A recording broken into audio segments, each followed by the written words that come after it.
बिस्मिल्लाहिर्रहमानिर्रहीम। जदीद ज़माने की सियासत भी जदीद हो गई है। एक तस्वीर आ जाए या एक शमूलियत हो जाए तो लोग कहते हैं हवाओं का रुख बदल रहा है। क्या एक तस्वीर या एक ट्वीट, क्या एक शमूलियत ये कह सकती है कि हवाओं का रुख वाकई बदल रहा है? मैं किस जानिब इशारा कर रहा हूँ, प्रोग्राम के अंदर उस पर ज़रूर बात करेंगे, लेकिन इब्तिदा में जायज़ा लेंगे पाकिस्तान तहरीक इंसाफ को दरपेश मुश्किलात का। सुबह में खुशी थी और शाम में गम में तब्दील हो गया। पाकिस्तान तहरीक इंसाफ अपना इंतखाबी निशान खो चुकी है। बल्ले का इंतखाबी निशान अब पाकिस्तान तहरीक इंसाफ के पास नहीं रहा। आने वाले वक्तों में क्या होगा? पाकिस्तान तहरीक इंसाफ इलेक्शन के अंदर बगैर निशान के अगर जाती है या कोर्ट से रिलीफ मिल जाता है, दोनों सूरतों के अंदर पाकिस्तान तहरीक इंसाफ क्या कारकर्दगी दिखा पाएगी, इस पर भी बात करेंगे। और जिस तरह से मैंने पहले कहा, हवाओं का रुख वाकई पीपल्स पार्टी की तरफ बदल रहा है, उसके हवाले से भी गुफ्तगू करेंगे। मेरे साथ मौजूद है रसूलुल्लाह मलिक साहब, सीनियर सहाफ़ी हैं, तज़कियाकार हैं, और साथ साथ मुझे वीडियो लिंक पर ज्वाइन किया नज़ीर लगारी साहब ने, सीनियर सहाफ़ी हैं, तज़कियाकार हैं, और साथ साथ पाकिस्तान के अंदर उन चंद आवाज़ों के अंदर से हैं कि जो बड़ी वाज़े भी हैं और बेलाग तबसरा भी करती हैं, फिर चाहे वो किसी के हवाले से भी हों। लगारी साहब, बहुत शुक्रिया आपका। रसूलुल्लाह मलिक साहब, सर आपका भी शुक्रिया। लगारी साहब, इब्तिदा आपसे ही करते हैं। लगारी साहब, पहले ज़रा पाकिस्तान तहरीक इंसाफ का अगर हम जायज़ा लें, माजी में हमने देखा कि तलवार के निशान से तीर के निशान की तरफ पाकिस्तान पीपल्स पार्टी आई, लेकिन शायद उनको भी इतना बड़ा फ़र्क नहीं पड़ा कि वो किसी इलेक्शन में बग़ैर इंतखाबी निशान के जाएँ, आज़ाद उम्मीदवार की हैसियत से जाएँ। तो अगर पाकिस्तान तहरीक इंसाफ को बल्ले का निशान कोई कोर्ट वापस नहीं दिलवाती तो कितना बड़ा उसके लिए नुकसान होगा? माजी से किस तरह से इसको कनेक्ट करेंगे? माजी में तो बहुत कुछ होता रहा। माजी में पाकिस्तान पीपल्स पार्टी को तलवार का निशान नहीं दिया गया था, उनने तीर का निशान ले लिया था। बल्कि इससे पहले और भी एक बड़ा काम हुआ था। ये जनरल ज़िया-उल हक के जब जुल्फ़िकार अली भुट्टो को फांसी दे दी गई 4 अप्रैल 1979 को, तो उसके कुछ अरसे के बाद जनरल ज़िया-उल हक ने इलेक्शन का ऐलान किया कि नवंबर 1979 में पाकिस्तान के इंतखाबात होंगे, मगर वो इंतखाबात सिर्फ वो पार्टियां हिस्सा ले सकेंगी जो इलेक्शन कमीशन के पास रजिस्टर्ड होंगी। और रजिस्टर्ड पार्टियों में जो है वो रजिस्टर्ड, उस वक्त चीफ इलेक्शन कमिश्नर जो थे वो मौलवी मुश्ताक हुसैन थे, जस्टिस मौलवी Mushtaq Hussain chief election commissioner थे। तो उन्होंने पीपल्स पार्टी के लिए अब ये मसला था कि अभी तो भुट्टो साहब की फांसी हुई है और मौलवी मुश्ताक हुसैन ने ये फैसला किया है, अपील जो है वो मुस्तरद हुई, अब जो है वो 4-3 की एक्सरियत से जो है फांसी दे दी गई है। अब हम किस मुंह से जाएं चीफ इलेक्शन कमिश्नर के बाद? तो मोहतरमा बेनज़ीर भुट्टो ने कुछ लोगों को बुलाया था। उनमें से जस्टिस शफी महमूदी, जो बाद में सिंध हाई कोर्ट के और फेडरल शरीयत कोर्ट के जज बने थे, वो थे। मौलाना एहतराम उल्लाह थानवी थे। ये खाकसार था एक उनके हमदर्द या उनके एक जर्नलिस्ट सहाफ़ी दोस्त के तौर पर। और एक आध लोग और थे, नाज़ाबाद थे, एक सरदार खान साहब, वो भी इसमें थे। 3-4 आदमी जाकर मिले, तो उन्होंने शफी महमूदी को देखते ही कहा कि जी मुझे एक रजिस्टर्ड पार्टी चाहिए है। तो यह चारों आदमी वापस आकर बैठ गए और कहें कि जी क्या करें, अब इस पार्टी का क्या नाम होना चाहिए, क्या इंतखाबी निशान होना चाहिए, वगैरह वगैरह, इस पर बैठकर और खौज होता रहा। फिर कहा कि जी इसका नाम ऐसा करते हैं, अफगानिस्तान में 2 धड़ों में से एक धड़ा इनकलाब ले आया है, खल्क पार्टी और परचम पार्टी थी, अब खल्क पार्टी का नाम ले लेते हैं और ये है खल्क पार्टी के नाम से रजिस्टर कराया जाता है। तो आखिर में बड़ी बहस के बाद ये तय हुआ कि खल्क खुदा पार्टी रजिस्टर कराई जाए। आप 1979 की रजिस्टर्ड पार्टियों की लिस्ट देखेंगे तो एक पार्टी थी खल्क खुदा पार्टी और सरदार खान उसके सदर थे। अभी तक ये बात ज़ाहिर आम नहीं है, लोगों को मालूम नहीं है। वो पार्टी मोहतरमा बेनज़ीर भुट्टो की थी, वो पाकिस्तान पीपल्स पार्टी का मुतबादिल थी और वो रजिस्टर्ड हो चुकी थी और निशान भी हो चुका था। फिर उसके बाद शाम को ये बता दिया गया मोहतरमा बेनज़ीर भुट्टो को, तो उन्होंने बड़ी खुशी से अपने एक अंकल को बता दिया। और वो अंकल जो थे वो अब तारीख भी बताएगी, हम भी बताएंगे कि वो शामिल थे जनरल ज़िया की कार्रवाइयों में। वो अब्दुल हफीज पीरज़ादा थे और अब्दुल हफीज पीरज़ादा ने जनरल ज़िया को बता दिया कि जी पार्टी रजिस्टर्ड हो चुकी है और पीपल्स पार्टी का रास्ता नहीं रोका जा सका है और जो है वो अब वो इलेक्शन में हिस्सा ले रहे हैं। तो इसके बाद जनरल ज़िया ने अगले दिन प्रेस कॉन्फ्रेंस की और प्रेस कॉन्फ्रेंस में उन्होंने कहा, नहीं, कौम से खिताब किया और कौम से खिताब में कहा कि इलेक्शन मुलतवी कर दिए गए, अब हम इलेक्शन उस वक्त कराएंगे जब उसके मतलूबा नताइज हासिल होंगे। तो ये उस वक्त भी हुआ था और सियासी पार्टियां अपने रास्ते भी तलाश करती हैं। अब दो बड़े आदमी उनके लगारी साहब, आपने बड़ी अहम बात की कि सियासी पार्टियां अपने रास्ते भी तलाश करती हैं, और माजी में मिसाल भी एक मिलती है, जाहिर है कि जिस मुशावरत का हिस्सा आप भी रहे कि एक पार्टी अलहदा से रजिस्टर कराएगी। फिर हमने माजी में ये भी देखा कि पीपल्स पार्टी पार्लियामेंटेरियन भी रजिस्टर हुई, जो अमीन फहीम साहब जिसके सरबराह थे। लेकिन पाकिस्तान तहरीक इंसाफ उस तमाम दानिशमंदी से आपको खाली नजर नहीं आती कि जहां पर मुतबादिल इंतजाम किया जाता या जो इंतजाम मौजूद था उसको प्रोटेक्ट करने की एक पूरी कोशिश की जाती।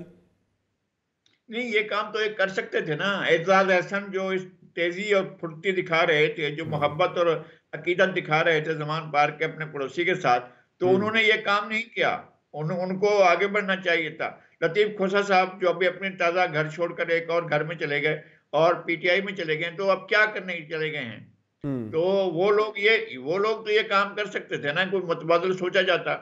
और वो हमदर्दियां जता रहे थे, उनके पार्टी के अंदर भी कुछ मुमकिन है कि कोई ऐसा इंतजाम कर लिया गया हो और अचानक ये कहा जाए कि उन 100 में से एक पार्टी ये है पीटीआई और ये है इमरान खान की पार्टी, और उस पार्टी के इंतखाब पर जो है निशान पर ये पार्टी के जो उम्मीदवार हैं वो टिकट हासिल करें और उसकी बुनियाद पर इलेक्शन लड़ें। ये हो सकता है, क्योंकि ये बात हो चुकी है। इससे पहले भी ये वाकया हुआ था।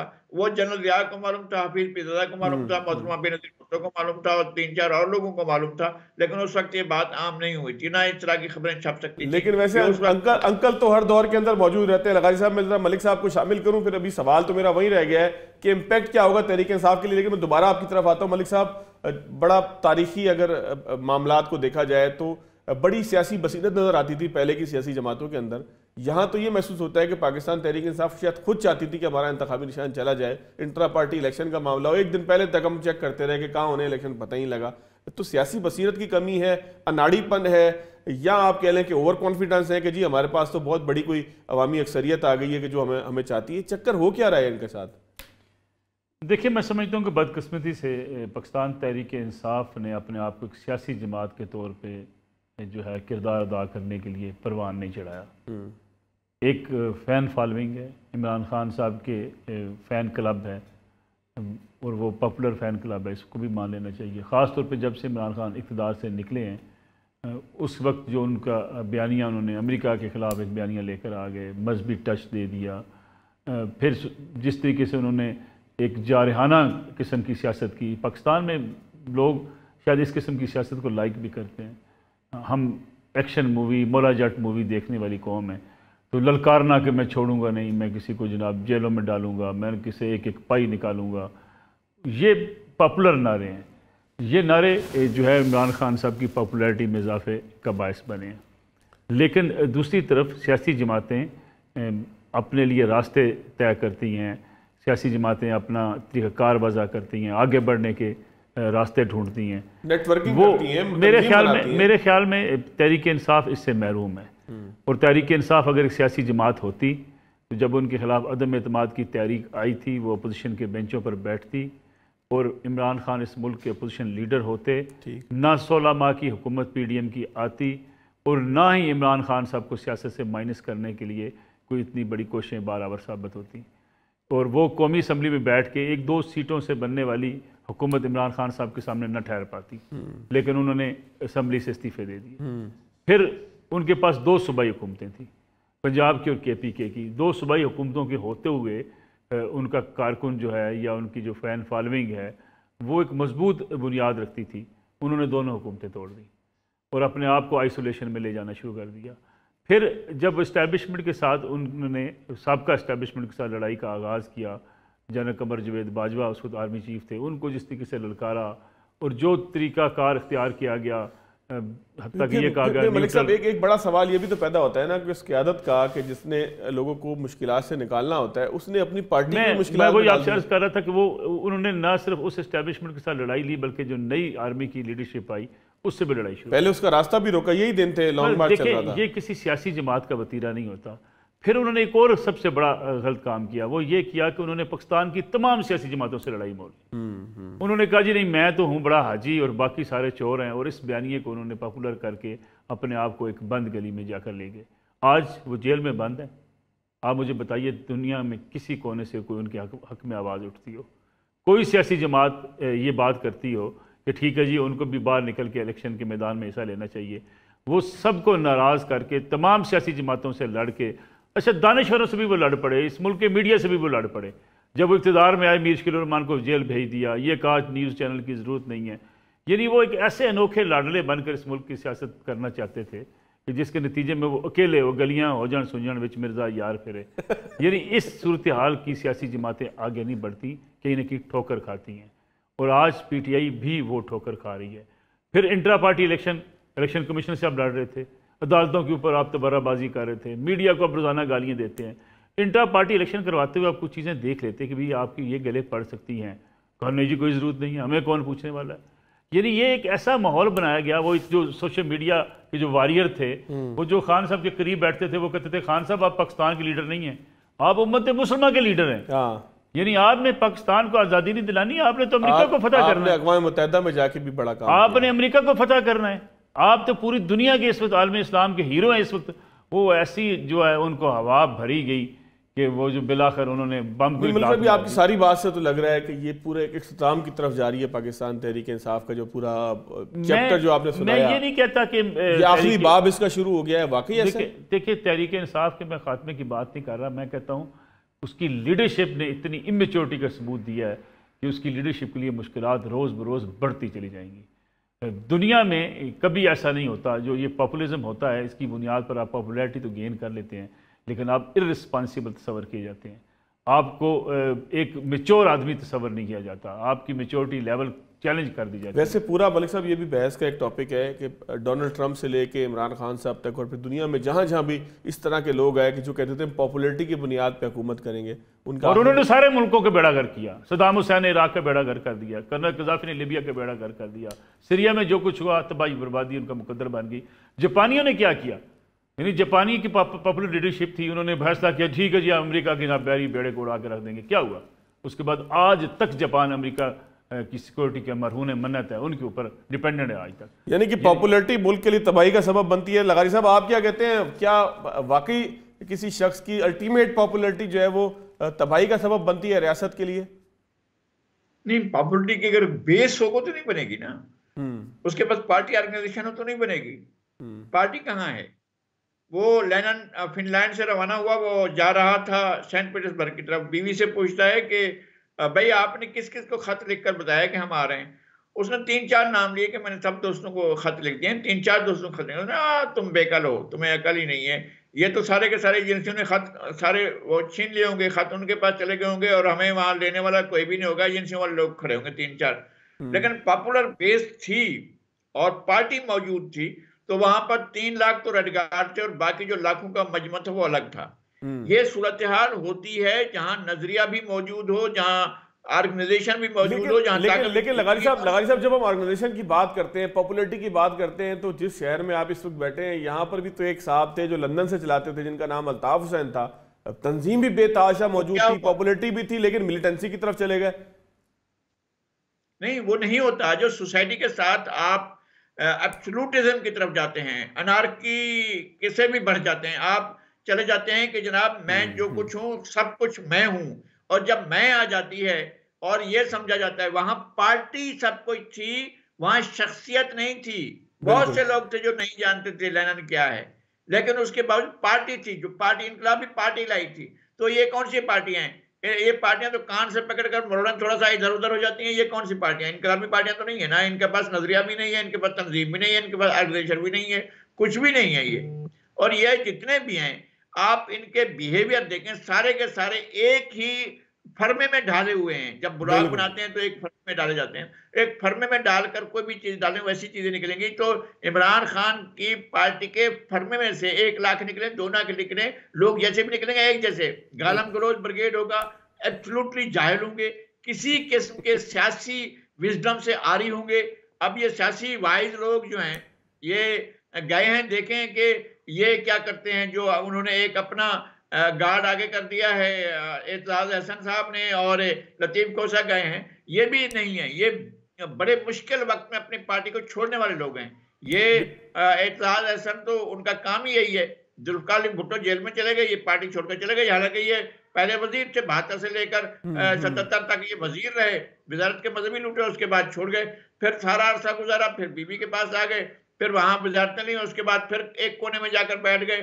फिर जब भी उठते हैं तो एक गुबार की तरह उठते हैं, लेकिन इनके पास वो विजडम नहीं है जो एक सोसाइटी के अंदर कोई तब्दीली लाता है। ये जो तहरीक चली थी, उस तहरीक के भी तमाम चीज़ों को आपको बताया, जिस तहरीक में ये इफ्तिखार चौधरी को बहाल कराने के लिए निकले हुए थे, वहाँ कैसे चल रही थी, कौन चला रहा था, कहाँ से फाइनेंस हो रहा था, सारी चीज़ें एक एक चीज़ अब सामने आ चुकी है, अब कोई चीज़ छुपी हुई नहीं है। बिल्कुल ठीक है लगारी साहब, मैं एक ब्रेक लेता हूं, ब्रेक के बाद आता हूं, पीपल्स पार्टी के ऊपर कुछ बात करेंगे। एक तस्वीर आई है फैसल वाडा साहब की और वो आसिफ जरदारी साहब के साथ खड़े हैं, जहाँ बड़ी शफकत के साथ जरदारी साहब फैसल वाडा साहब को थपकी दे रहे हैं। तस्वीर तो यही कुछ बयान कर रही है, पीछे क्या कुछ बात होती रही अभी तक इत्तलात नहीं आई। तज्जिया ज़रूर ले लेंगे कि क्या सरफराज बुगटी और फैसल वाडा साहब, इन दोनों का पीपल्स पार्टी की तरफ रुजू करने का मामला हवाओं के रुख को मुतय्यन करता है, बताता है, या ये सोशल मीडिया का एक तूफान है। ब्रेक के बाद खुशामदीद। नसरुल्लाह मलिक साहब मेरे साथ मौजूद हैं, नज़ीर लगारी साहब मौजूद हैं। लगारी साहब, एक तस्वीर आई है, फैसल वाडा साहब को थपकी मिल रही है जरदारी साहब की तरफ से, सरफराज भुगटी साहब की पहले शमूलियत हुई, सोशल मीडिया ये कहता है कि हवाओं का रुख बदल गया है, जरदारी साहब को अब कुछ न कुछ मिलेगा या उनको लेवल प्लेइंग फील्ड कम अज़ कम मिल गई है। क्या कहेंगे सर? अच्छा, फैसल वाडा का नाम है लेवल प्लेइंग फील्ड? ये मुझे ये अब समझ में आया है कि इसको कहते हैं लेवल प्लेइंग फील्ड। या सरफराज बुगटी दोनों बड़े मेहरबान हैं। एक शो में जो है वो मुझे कह रहे थे फैसल वाडा कि अब जब बाहर निकलो ना, तुम इमरान खान के बारे में ऐसी बातें कर रहे हो, जब बाहर निकलो तो फिर सोच समझ कर निकलना बाहर। तो मैंने कहा कि भाई हमने क्या है, अपनी जान हथेली पे लिए फिर रहे होते हैं, हमें हमारी जान की क्या अहमियत है और किसी को हमारी जान लेकर क्या मिलेगा। लेकिन वो जहाँ होते हैं वो वहाँ के लिए भी मसला होते हैं। आ जाएं जरदारी साहब के पास, खुल खेलें, जो कुछ भी होगा। लेकिन इनको हम नहीं कह सकते कि ये गुर्गे 12 दीदा हैं कि इन्होंने वो बारिश को देख लिया है जो आने वाली है और इस वजह से वो उस तरफ चले गए हैं। वो हो सकता है कि किसी असाइनमेंट पर हो, ये एक बात हो सकती है। सरफराज बुगटी के का ताल्लुक रहा है, उनका पीपल्स पार्टी से पहले भी उनकी फैमिली का ताल्लुक भी रहा है और वो पहले भी उनके साथ रहे हैं। और नवाब बुगटी साहब के जब साहिबजादे के साथ इलेक्शन हुआ था, बहुत पहले की बात है, जब जनरल ज़िया का दौर था, जब सलीम बुगटी चेयरमैन का इलेक्शन लड़ रहे थे, तो हमजा बुगटी कामयाब हुए थे और सलीम बुगटी हार गए थे। तो उसके बाद उनको भी सरफराज बुगटी के वालिद की हिमायत हासिल थी, तो इनका पहले ताल्लुक रहा है। और अब ये दूसरी बार हो रहा है, देखते हैं कि ये कितना आगे चलता है। क्योंकि जाहिर है इस वक्त जो लोग आ रहे हैं वो तो जैसे जाम कमाल खान गए हैं उधर, उसकी तरफ अपना नून लीग की तरफ तो चीफ मिनिस्टर बनने के लिए गए हैं, और उस अब ये आए हैं तो ये चीफ मिनिस्टर बनने के लिए आए हैं। दोनों पार्टियों के पास चीफ मिनिस्टर के उम्मीदवार बहुत ज्यादा हैं, देखते हैं कि दोनों कहाँ पहुंचते हैं। लेकिन सीएम शामिल हो गए, हर पार्टी के अंदर चीफ मिनिस्टर ही शामिल हो गए। जी हाँ, बिल्कुल ऐसा। आप देखते हैं कि पंजाब से कौन से सीएम शामिल होते हैं। ठीक हो गया। मलिक साहब, आप क्या कहते हैं, कोई हवाओं का रुख आप इससे इसका अंदाजा करते हैं या ये सोशल मीडिया के छोटे बचूंगड़े हैं कि जो तबसरे करते हैं इस तरह के? मेरा ख्याल है कि अगर आप फैसल वाडा साहब की बात करें या सरफराज बुगटी साहब की बात करें, बलूचिस्तान की सूरत कदर डिफरेंट है। फैसल वाडा साहब कराची से हैं और मेरा ख्याल है कि जो जरदारी साहब के कुछ गिले शिकवे हैं, फैसल वाडा साहब में भी कोई ना कोई पैगाम लेकर गए हों या कोई बातचीत करने गए हों। ऐसा नहीं है कि कोई फैसल वाडा साहब शायद उनके लिए बड़ा कंफर्ट लेवल पीपल्स पार्टी है। अलबत्ता ये बात ठीक है कि जिस तरीके से इस्तेकाम पाकिस्तान पार्टी के साथ मामला तय नहीं पा रहे पंजाब के अंदर, मुस्लिम लीग कायद-ए-आज़म के साथ मामला में मुस्लिम लीग नून ने ज़रा कदरे जो है वो सख्त रवैया अख्तियार किया है। अल्टीमेटली ये हो सकता है कि कहीं ना कहीं मुस्लिम लीग नून को भी ये मैसेज जाए कि ऐसा नहीं है जैसा आप चाह रहे हैं। नून लीग ये समझ बैठी है कि शायद उनके रास्ते की तमाम रुकावटें दूर हो गई हैं और ये भी मेरे ख्याल में एक गलतफहमी हो सकती है। मुस्लिम लीग नून के लिए भी लंबा सफ़र है, जहाँ पीटीआई के लिए मुश्किलात हैं इस इलेक्शन के अंदर, वहाँ इतना इजी खेल मुस्लिम लीग नवाज़ के लिए भी नहीं है।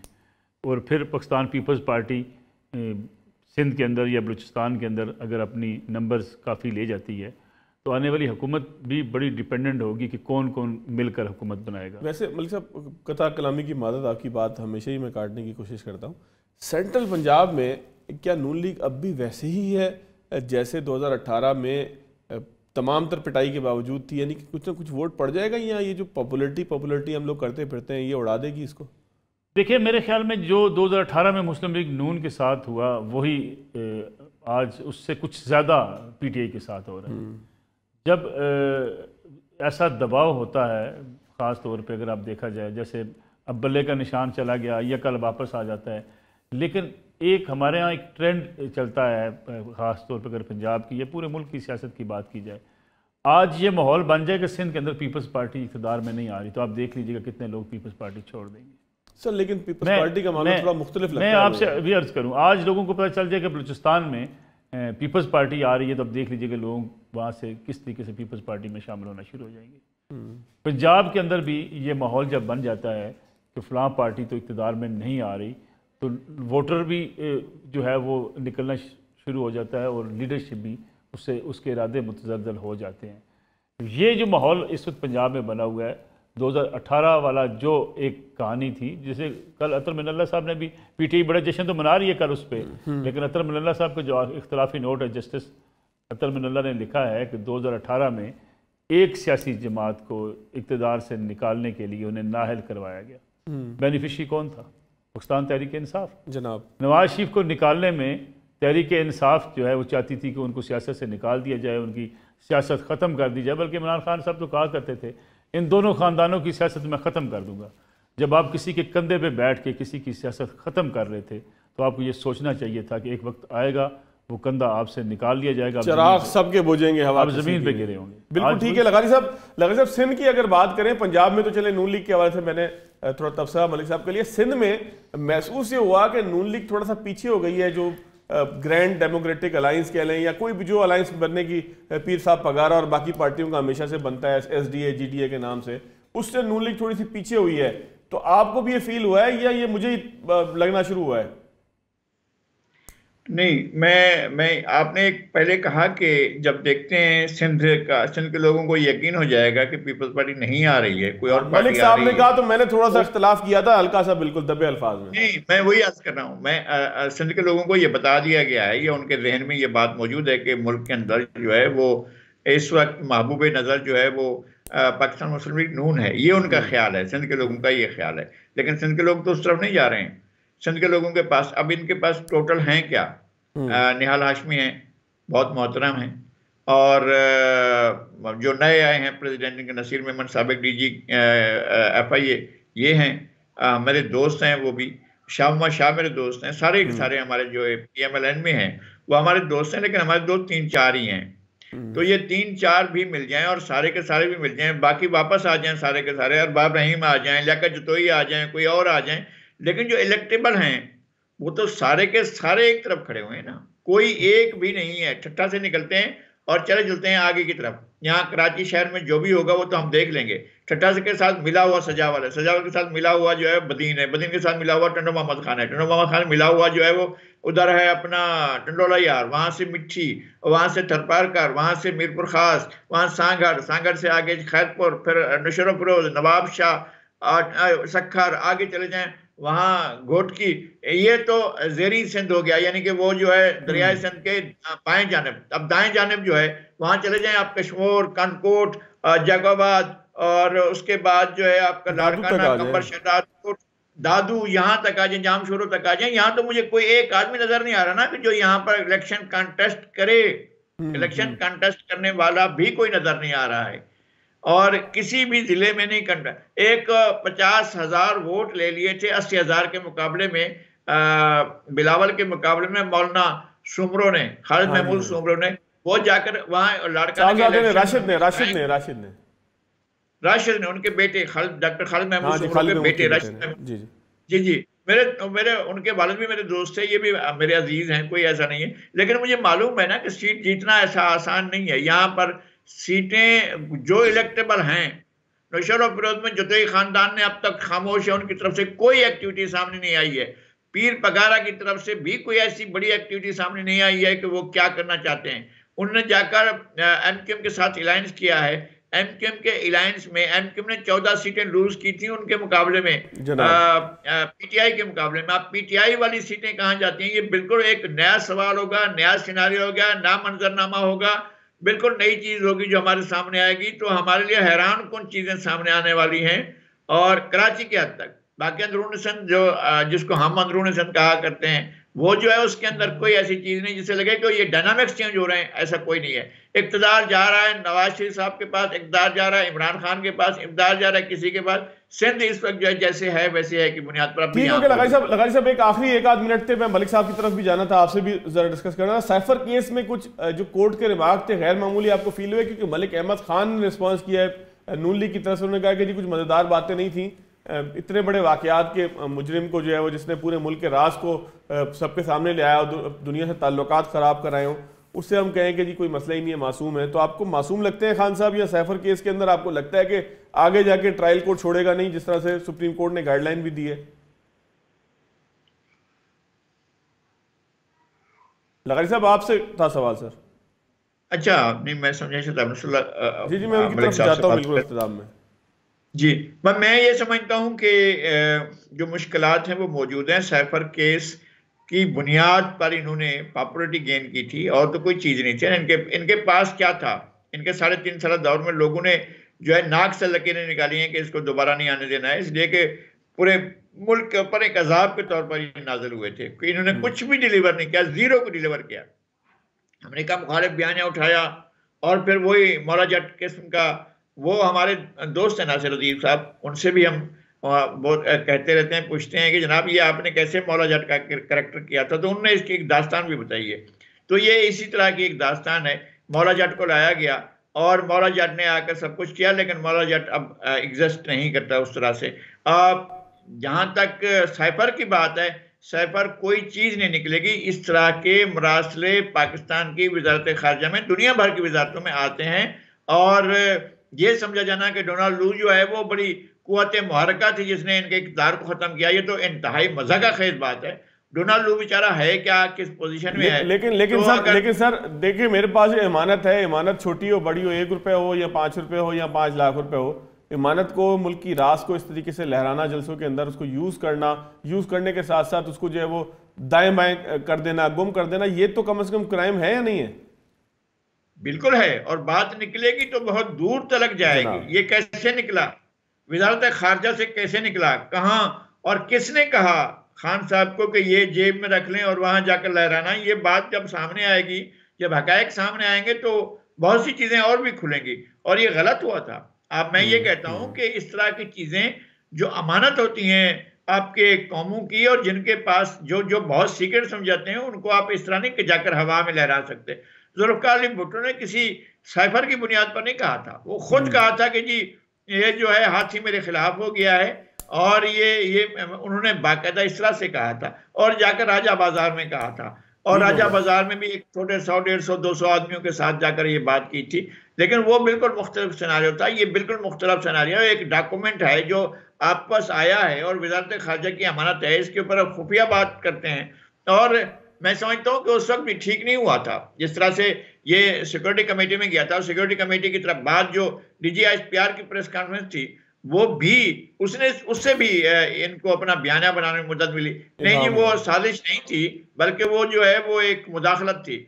मैं समझता हूँ ना मुदाखलत थी ना वो थी, जो कुछ भी था वो एक राज था, और उसके बाद स्टेट अपने मामला तय करती है।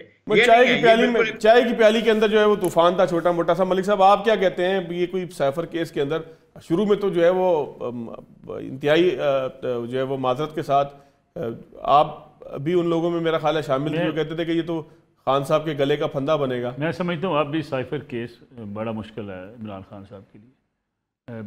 आप उस फैसले को देखें जो सुप्रीम कोर्ट का ज़मान का फैसला है कि हमारे इस रिमार्क्स को जो है वो ट्रायल कोर्ट की प्रोसीडिंग के हवाले से ना देखा जाए, और जब ट्रायल कोर्ट महसूस करे, ये समझे कि कहीं वायलेशन हुई है, तो ये ज़मानत कैंसिल भी हो सकती है। उसका आखिरी पैरा ये है। अब ये मसला है कि आज उसका ट्रायल हुआ है अडियाला जेल के अंदर।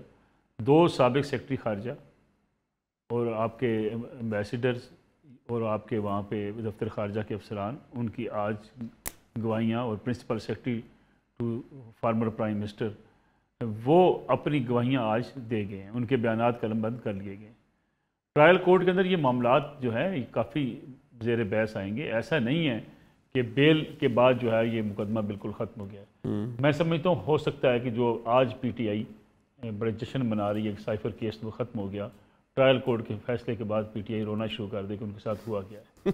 ठीक हो गया मलिक साहब, एक ब्रेक लेते हैं, ब्रेक के बाद आएंगे तो अकबर एस बाबर साहब को भी हमने कॉल जो है वो उनसे भी बातचीत की है कि वो अभी प्रोग्राम के बाद हमें ज्वाइन करें, मतलब अगले पार्ट में ज्वाइन करें, वो भी होंगे साथ, और नज़ीर लगारी साहब और मलिक साहब से भी तस्करा लेंगे। ज़रा अकबर एस बाबर साहब से पहले गुफ्तगू करते हैं ब्रेक के बाद।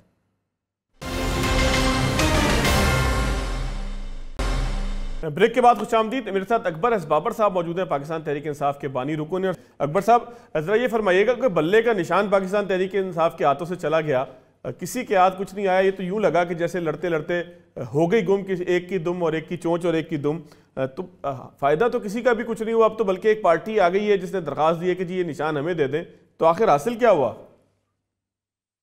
बिस्मिल्लाहिर्रहमानिर्रहीम। देखिए, बल्ला जो पाकिस्तान तहरीक इंसाफ से लिया गया है, ये तो 23 नवंबर का जो इलेक्शन कमीशन का फैसला था उससे साफ जाहिर था कि उन्होंने इनको आखिरी मौका दिया था कि आप 20 दिनों में शफाफ इलेक्शन कराएं अपने आइन के मुताबिक और इलेक्शन एक्ट के मुताबिक, वरना इसके कॉन्सिक्वेंसेज हैं उसका भी निशानदेही कर दी गई थी। तो हम जब उस वक्त तो हम फरीक नहीं थे इस मामले के, ये तो कोई 1.5-2 साल से इलेक्शन कमीशन और पाकिस्तान तहरीक इंसाफ के माबैन ये मामला चल रहा था और तहरीक इंसाफ ने वो तकाजे पूरे नहीं किए, मुतमईन नहीं किया। तो जब 23 नवंबर को ये फैसला है उसके बाद हम इसमें फरीक बने, और हम सिर्फ इसी वास्ते बने कि हमने कहा कि आप ये जो इन्होंने इंट्रा पार्टी इलेक्शन कराए ये तो कम्प्लीटली बोगस हैं। ये तो लगता है किसी ने कंप्यूटर पर बैठ के सब कुछ मुरतब किया, क्योंकि हमने खुद भी उसका इम्तिहान लिया, हम मरकजी दफ्तर भी गए, कुछ भी नहीं था उनके पास, ना नॉमिनेशन पेपर्स थे, ना रूल्स थे, ना वोटर लिस्ट थी, और फिर एक खुफिया मकाम पे कर दिया चंद लोगों को इकट्ठा करके। तो लेकिन हमने जो अपनी सदा में ये लिखा था कि इनको एक और मौका दिया जाए, तो ये जो अंजाम है ये तो इनएविटेबल था, ये तो राइटिंग ऑन द वॉल था। हमने बल्कि कोशिश की कि एक और मौका दिया जाए, लेकिन इंडिपेंडेंट मॉनिटर्स के नीचे, और फिर हमने जब तक हमने कहा बल्ले को बहस में रखें और फिर तमाम जमातों को जो है वो इसी स्क्रूटनी के तहत वो गुजरना चाहिए, क्योंकि ये याद रखिए कि ये इंट्रा पार्टी इलेक्शंस, शफाफ इंट्रा पार्टी इलेक्शंस और शफाफ कौमी इलेक्शंस, ये लाजिम और मुलज़ूम है। और ये अगर एक शफाफ नहीं होते तो दूसरा बेमानी हो जाता है, क्योंकि वो क़यादत जो होती है सियासी जमातों की वो चंद लोगों की ख्वाहिशात पे होती है, और वो फैमिली और इंडिविजुअल फीफडम्स जो हैं वो जारी हैं, वो आपके मसाइल का हल नहीं है। तो हमने तो ये आवाज़ बुलंद की थी, हमने कभी भी हमारी मकसद तो हम 1.5 साल से हम तो इसके फरीक भी नहीं थे, तो हम तो बल्कि अगर देखा जाए तो हम बल्ले को बचाने के लिए गए थे, क्योंकि वो खतरे में पड़ चुका था जब हम। लेकिन अकबर साहब, आपको क्या लगता है कि इस सारी सूरत-ए-हाल का ये जो अंजाम पाकिस्तान तहरीक इंसाफ का वो एक हुआ है कि इलेक्शन में हो सकता है अगर कोर्ट रिलीफ दे दे तो दे दे आगे जाके कोई हाई कोर्ट या कोई सुप्रीम कोर्ट, अब मुझे अंदाजा नहीं है किधर ये जाके अपील करेंगे, लेकिन अगर रिलीफ नहीं मिलता तो आपको लगता नहीं है कि एक पार्टी जिसमें आपकी भी जद्दोजहद शामिल रही हो वो अब किसी के हाथ में नहीं आई, बिल्कुल एक जो है वो इलेक्शन में हिस्सा नहीं ले पाएगी? देखिए, अब इसकी जो जिम्मेदारी है जाहिर है वो आप, जैसे मैंने पहले कहा कि उसकी जिम्मेदारी तो ऐसी क़यादत पे है जो पार्टी पे दोबारा एक नई क़यादत में कब्जा किया है, जिसका पीटीआई से कोई ताल्लुक नहीं है, जो दूसरी जमातों के चश्मो चराग से अचानक आके पाकिस्तान तहरीक इंसाफ पे कब्जा कर लिया, और वो है भी बड़े बड़े वकील और वकला हैं। तो ये सारी जो नालायकी है ये तो वो जिम्मेदार है इसके, क्योंकि ये मामला आज का तो नहीं है जैसे मैंने कहा था, लेकिन हमने जो एक बुनियादी असूल सामने रखा है और इस पे हम यकीनन कामयाब हुए, वो ये कि पहली दफ़ा पाकिस्तानी सियासत में और पाकिस्तानी कौम के सामने इंट्रा पार्टी इलेक्शन की जो अहमियत है वो उजागर की है। और ये याद रखिए, मेरा स्टेटेड मौक़िफ़ है कि अगर ये पार्टियां जब तक इदारा नहीं बनेंगी, जब तक शख्सियात और ख़ानदानों के कब्जे से आज़ाद नहीं होंगी, आपके इलेक्शन जो है आपके मसाइल का हल नहीं है। ये बहुत कम लोग हैं जो ये कैटेगोरिकली कहते हैं। मैं कहता आ रहा हूँ 1 साल 1.5 साल से, उस वक्त यानी 15 जून 2022 को तलत हुसैन के प्रोग्राम में मैंने कहा, और हामिद खान जो पीटीआई के सीनियर वकील हैं, फाउंडिंग मेंबर, उन्होंने मेरी तायीद की, उन्होंने ऑन रिकॉर्ड ने कहा ये अकबर बिल्कुल सही कहता है, यही तरीका है हमारी सियासत का आगे जाने का। देखिए, हमने या तो हमने एक रस्म पूरी करनी है, अगर आपने रस्म पूरी करनी है तो कर लें, मैं तो कहता हूं कि मैं तो नहीं रोक सकता। आप अच्छा अकबर साहब, आप बानी अरकान के अंदर से थे और जाहिर है कि फाउंडिंग के वक्त कुछ चीजें डिसाइड होती हैं, तो क्या पाकिस्तान तहरीक इंसाफ जिस वक्त जो है वो जिसकी दागबेल डाली जा रही थी, क्या उस वक्त भी ये एक फॉलोअर क्लब या जो है वो फैन क्लब की हैसियत से एक पार्टी बनाई जा रही थी? क्योंकि नजर तो ये आता है कि एक शख्स जेल में गया है, उसके बाद पीछे से शिराजा कुछ ऐसे बिखरा है कि कोई इसको संभालने वाला नहीं है, बाहर से लोग आके जो है वो बचा कुचा माले गनीमत इस वक्त समेट रहे हैं। हाँ, लेकिन उसमें ज़ाहिर है उनकी ज़ाहिरन तो यही है कि वो उनकी आशीर्वाद भी शामिल है ना। लेकिन ये शुरू में ऐसा नहीं था। शुरू में हमने जब इसका बुनियादी आइन लिखने वालों में मैं भी था, वो बड़ा जमहूरी आइन था और पार्टी के अंदर जो फैसले होते थे उसमें बड़ी खुल के हम बात करते थे। जितनी मैं पार्टी को और पार्टी के जो फाउंडिंग चेयरमैन उनको तनकीद लाया हूँ, उससे ज़्यादा मैं अंदर लाता था। और ये ऑन रिकॉर्ड है, बल्कि इमरान खान ने कई दफ़ा कई लोगों को कहा कि अकबर से कहीं मुझसे बहुत पब्लिकली बहुत मुझ पर तनकीद करते। तो एक कल्चर हमने डेवलप किया था कि लीडरशिप जो है वो अकाउंटेबल होगी पार्टी के अंदर अपने मेंबरान के सामने। तो बिल्कुल ठीक है अकबर साहब, कल्चर डेवलप जरूर किया गया था, कल्चर की बुनियाद जरूर डाली गई थी, लेकिन वो कल्चर चला नहीं आगे जाके। और फिर हमने देखा कि पाकिस्तान तहरीक इंसाफ एक सिंगल पार्टी रूल की हैसियत से अब उसका शिराजा बुरी तरीके से बिखरा हुआ दिखाई देता है। आने वाले इंतखाबात पाकिस्तान तहरीक इंसाफ के लिए यकीनन मुश्किल है, और ऐसी सूरत के अंदर कि जब उनके पास बल्ले का निशान ना रहे तो शायद उनका कायम रहना या आगे चलना ज्यादा ही कुछ मुश्किल हो जाए। आज के प्रोग्राम से इतना ही याद दीजिएगा। अल्लाह हाफिज।